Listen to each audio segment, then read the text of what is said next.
আজকে ঝাড়গ্রামে গিয়েছেন মমতা বন্দ্যোপাধ্যায়। অন্যদিকে ঘাটালে রয়েছেন বিরোধী দলনেতা শুভেন্দু অধিকারী। তিনি বলছেন মমতা বন্দ্যোপাধ্যায় দাবি করেছিলেন কেলেঘাই নদী সংস্কারের কাজ তিনি করেছেন। আসলে কেলেঘাই নদী সংস্কারের কাজ হয়েছিল বামফ্রন্ট আমলে। 2026-এ বিজেপিকে আনুন, ঘাটাল মাস্টার প্ল্যানের কাজ বিজেপি করবে, এমনটাই দাবি শুভেন্দু অধিকারী।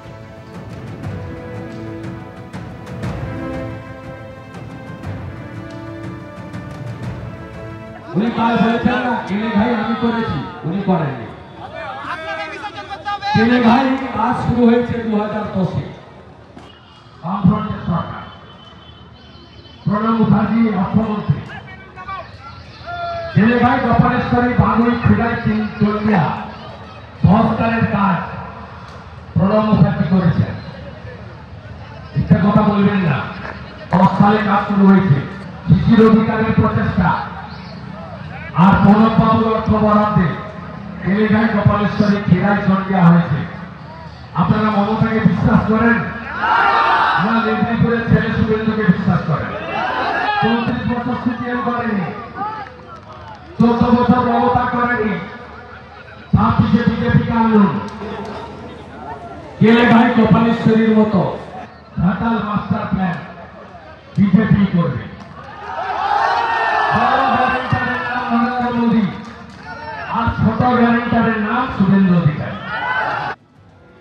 গত পরশুদিন মমতা বন্দ্যোপাধ্যায় ঘাটালে বন্যা বিধ্বস্ত এলাকা পরিদর্শনে গিয়েছিলেন। কি বলেছিলেন সেদিন দেখুন।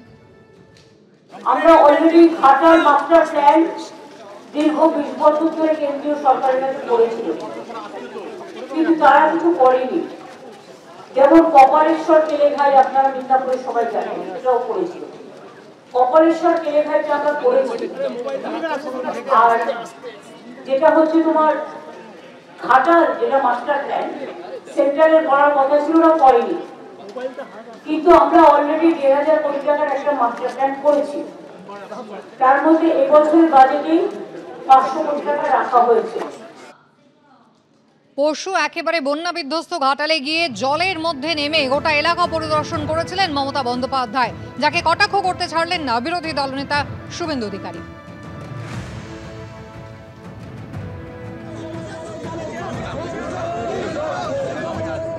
ঘাটালের 3 বারের এমপি দীপক অধিকারী তিনি ভোটের সময় আসেন আর বলেন আই লাভ ইউ। তিনি দাঁড়িয়ে আছেন ডাঙায়, আরেকজন চাকর মানুষ মিয়া মেদিনীপুরের লজ্জা,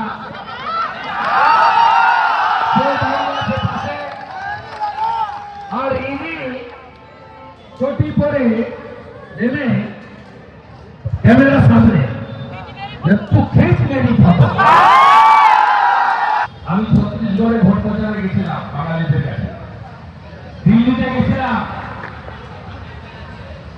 মুম্বাই পুনেতে গেছিলাম। তারা বলছে দাদা এবারে ভোটের 1 মাস আগে থেকে যাবো, 26-এর নির্বাচন মমতার বিসর্জন। ঘাটালের বন্যা পরিস্থিতি নিয়ে গত পরশু 5 তারিখে মমতা বন্দ্যোপাধ্যায় কি বলেছিলেন দেখুন এবার।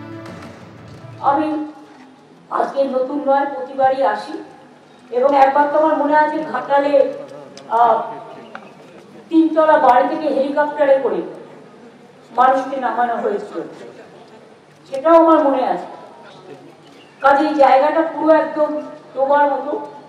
আর বাংলাটা প্রবলেম হচ্ছে নদীমাতৃকা দেশ, আর পশ্চিম বাংলাটা ঠিক নৌকার মতো।